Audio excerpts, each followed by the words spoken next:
dando início às nossas atividades de folhas complementares. Vamos lá para uma atividade da página 10, ok? Então, esta página aqui. Vou ler. Pinte os seus alimentos preferidos. Tem muita coisa gostosa aqui, hein? Quem que gosta? Vamos lá, ó. Pirulito, hambúrguer, queijo, maçã, sorvete, pizza, torta, né? Bombom, cenoura, pão de forma e uva. Olha, nós temos todos esses alimentos. Quais desses alimentos você mais gosta? Você vai pintar quais você mais gosta, tá? Não precisa ser só os saudáveis. Se você gosta de sorvete, do picolé, você vai pintar o picolé. Mas você vai escolher outro para pintar. Então, eu quero que você pinte mais de 2. Bom, se você gostar de todos, pode pintar todos também.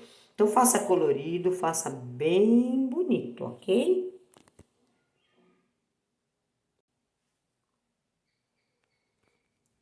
Agora, vamos lá para mais uma folha.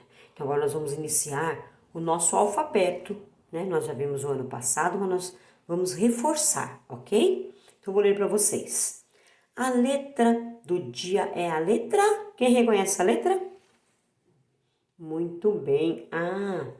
Com a letrinha A nós escrevemos muitas palavras, né? Ó, vamos iniciar. Vamos falar algumas letrinhas que começam com a letrinha A. A de amor, A de abelha, né? A de amora, abacaxi. Tem bastante palavrinhas que iniciam com a letrinha A, certo? Então, aqui vocês podem estar pintando essa primeira letra A aqui, para ficar a atividade bem bonito. Vocês vão pintar a nossa abelhinha, olha a nossa abelhinha, ó. Ela tá comendo mel, olha que delícia. Certo? Então, aqui, vamos treinar a letra A. Então, nesses quadradinhos aqui, nesses espaços ao lado, vocês vão escrever a letrinha A. Vão copiar a letrinha A. Vocês já sabem, né? Então, vocês vão terminar, ok? Pegue o seu lápis de escrever e termine a letrinha A. Abaixo, encontre e pinte as figuras indicadas pela letra A. Olha aqui. Avião começa com a letra A?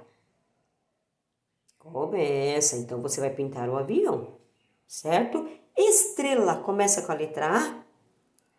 Não, né? Então você não vai pintar a estrela. Igreja começa com a letrinha A? Não, então você não vai pintar. Abacaxi começa, né? Ovelha. Não começa. Anel. Sim. Árvore. Sim. Começa com A? Não. Tá? Então, você vai pintar somente o que inicia com A. Então, você fale primeiro o nome das figuras e você vê se começa com A, você pinta. Não começa, você não pinta. Você vai colocar o seu nome e a data. Ok?